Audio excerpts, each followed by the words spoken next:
আসসালামু আলাইকুম ভিউয়ার্স, আবারও চলে এসেছি নতুন কোনো রেসিপি নিয়ে। এই পিঠাটা খেতে এতটাই বেশি মজার হয় যে বানানোর সাথে সাথেই এক নিমেষেই শেষ হয়ে যায়। একদম নরম তুলতুলে, মুখে দিলেই মিলিয়ে যায়। একটা আধটা খেয়ে তো মনই ভরে না, মনে হয় একটার পর একটা খেতেই থাকি। চলো তাহলে এই লোভনীয় স্বাদের তালের পিঠাটা কীভাবে বানিয়ে নিলাম প্রথম থেকে শেষ পর্যন্ত দেখে নিই। আশা করছি ভালো লাগবে। পিঠা তৈরি করার জন্য প্রথমে চুলায় একটা ফ্রাই প্যান বসিয়ে দিয়েছি, আর দিয়ে দেবো একটা কাপ মেপে 1 কাপ ঘন তালের পিউরি। তারই সাথে দিয়ে দেব 2 চা চামচের মতো পানি, আর দিয়ে দিলাম স্বাদ মতো নুন। একটা স্প্যাচুলা দিয়ে সমস্ত কিছুকে খুব ভালোভাবে নেড়েচেড়ে মিশিয়ে নিচ্ছি। তারপর এখানে তালের পিউরিটা ভালোভাবে ফুটে ওঠা পর্যন্ত অপেক্ষা করব। এখানে তালের পিউরিটা যখন টকবক করে ফুটতে শুরু করবে, ঠিক সেই পর্যায়ে অ্যাড করে দেব ওই কাপ মেপে 1 কাপ ছোটো দানার সাবু। আর এই রেসিপিটা বানানোর জন্য অবশ্যই ছোটো দানার সাবুটা ব্যবহার করতে হবে। সাবুদানাটা তালের পিউরিতে দেবার সাথে সাথেই আমি চুলোর ফ্লেমটাকে অফ করে দিচ্ছি। তারপর একটা স্প্যাচুলা দিয়ে সমস্ত কিছুকে খুব ভালোভাবে নেড়েচেড়ে মিশিয়ে নিচ্ছি। সো দেখতেই পাচ্ছ বন্ধুরা, এখানে তালের পিউরির মধ্যে সাবুদানাটা খুব ভালোভাবে মিশিয়ে নিয়েছি।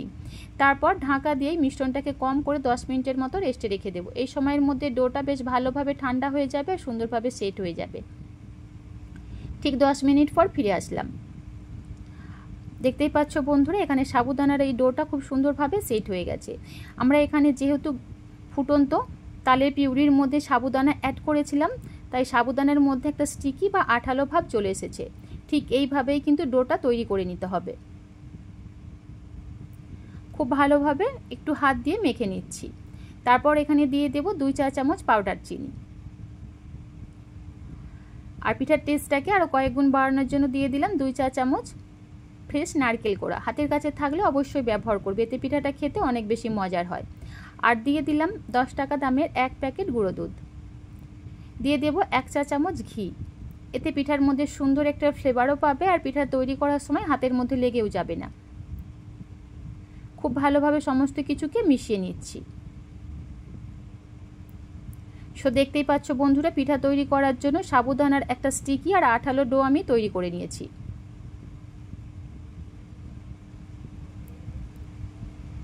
হাতটাকে খুব ভালোভাবে ধুয়ে পরিষ্কার করে নিয়ে এখানে ছোট ছোট করে আমি পিঠাগুলো শেপ তৈরি করে নিচ্ছি। তো এই তো এখানে কিন্তু খুবই ছোট ছোট করে আমি বল তৈরি করে নিচ্ছি। আর পিঠাগুলো বানানো খুবই সহজ, দেখতেই পাচ্ছ হাতের মধ্যে লেগে যাবারও কোনো ভয় নেই। একইভাবে সমস্ত পিঠাগুলো আমি তৈরি করে নিচ্ছি। তো বন্ধুরা, তাল দিয়ে একটু ভিন্ন স্বাদের কোনো পিঠা রেসিপি ট্রাই করতে চাইলে অবশ্যই এই রেসিপিটা বানিয়ে দেখতে পারো। খেতে ভীষণ ভালো লাগে। একবার বানিয়ে খাবার পর মনে হবে বারবার বানিয়ে খাই। একইভাবে সমস্ত বলগুলোই তৈরি করে নিচ্ছি। আর এই পর্যায়ে বলগুলো একটু ছোট ছোট দেখাচ্ছে, যখন ভালোভাবে কুক হয়ে যাবে দেখবে বলগুলো কিন্তু অনেকটাই বড় হয়ে যাবে। একইভাবে সমস্ত পিঠাগুলোই এখানে তৈরি করে নিয়েছি। এবার এই পিঠাগুলোকে স্টিম করে নিব। এদিকে চুলায় একটা পাতিলের মধ্যে পর্যাপ্ত পরিমাণ পানি খুব ভালোভাবে ফুটিয়ে নিয়েছি। তারপর একটা স্ট্রেনার রেখে দিয়েছি, আর অবশ্যই এভাবে একটু তেল ব্রাশ করে নিতে হবে, তাহলে পিঠাগুলো স্টিম হয়ে যাবার পর খুব ভালোভাবে উঠিয়ে নিতে পারবে। তারপর এই যে একটা একটা করে পিঠা আমি স্ট্রেনারে রেখে দিচ্ছি। ঢাকা দিয়ে আমি 10 মিনিটের মতো স্টিম করে নিব। আর এই সময়ের মধ্যে সাবুদানাগুলো খুব সুন্দরভাবে সেদ্ধ হয়ে যাবে। ঠিক 10 মিনিট পর ফিরে আসলাম। এবার এই পিঠাটাকে নামিয়ে নিচ্ছি, আর ভালোভাবে ঠান্ডা হওয়া পর্যন্ত অপেক্ষা করব।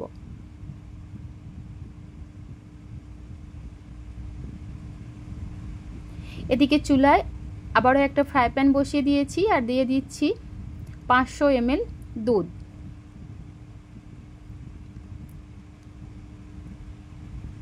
আর দিয়ে দিলাম মিষ্টির জন্য 4 চা চামচ চিনি। তো মিষ্টির পরিমাণটা নিজেদের স্বাদ অনুযায়ী এখানে ব্যবহার করে নেবে। আর সুন্দর একটা ফ্লেভারের জন্য দিয়ে দিচ্ছি 2টা এলাচ। এলাচের মুখগুলো একটু ফাটিয়ে দিয়েছি। দুধটা ভালোভাবে ফুটে ওঠা পর্যন্ত অপেক্ষা করব।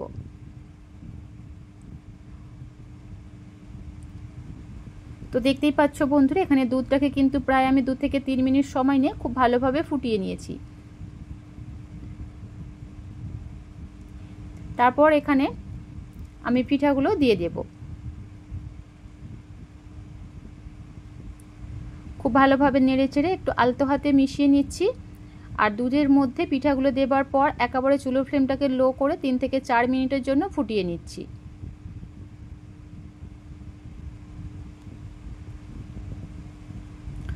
অবশ্যই এভাবে একটু মাঝে মাঝে নেড়ে চেড়ে দিতে হবে, তা না হলে প্যানের নিচেই লেগে যেতে পারে। এখানে দিয়ে দিচ্ছি সামান্য একটু কাজু আর কিশমিশ।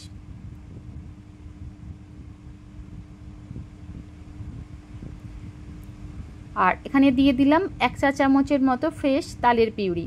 এতে পিঠাটা খেতে আরও অনেক বেশি ভালো লাগবে, মালাইয়ের টেস্টটাও ভীষণ ভালো লাগবে, অবশ্যই অ্যাড করবে। খুব ভালোভাবে নেড়েচেড়ে মিশিয়ে নিচ্ছি। তালের পিউরিটা দেবার পর আরও 2 মিনিটের মতো আমি দুধটাকে ফুটিয়ে নিয়েছি। তো এই তো এখানে কিন্তু পিঠাগুলো খুব সুন্দরভাবে আমাদের তৈরি হয়ে গেছে। এর থেকে বেশি আর ঘন করব না, কারণ এই পিঠাটা যখন ভালোভাবে ঠান্ডা হয়ে যাবে মালাইটা আরও কিছুটা ঘন হয়ে যাবে। ভালোভাবে ঠান্ডা করে নেবার পর পরিবেশন করছি। আর এই পিঠাটা কিন্তু ঠান্ডা ঠান্ডা খেতেই অনেক বেশি মজার হয়। তো দেখতেই পেলে বন্ধুরা, তাল দিয়ে যে এত সুন্দর পিঠা তৈরি করা যায় আগে জানা ছিল না। খেতে অসম্ভব মজার হয়, একদম নরম তুলতুলে, মুখে দিলেই মিলিয়ে যাবে। তো আজকের আমরা এই তালের ভিন্ন স্বাদে পিঠা রেসিপি তোমাদের কেমন লাগলো অবশ্যই কমেন্ট করে জানিও।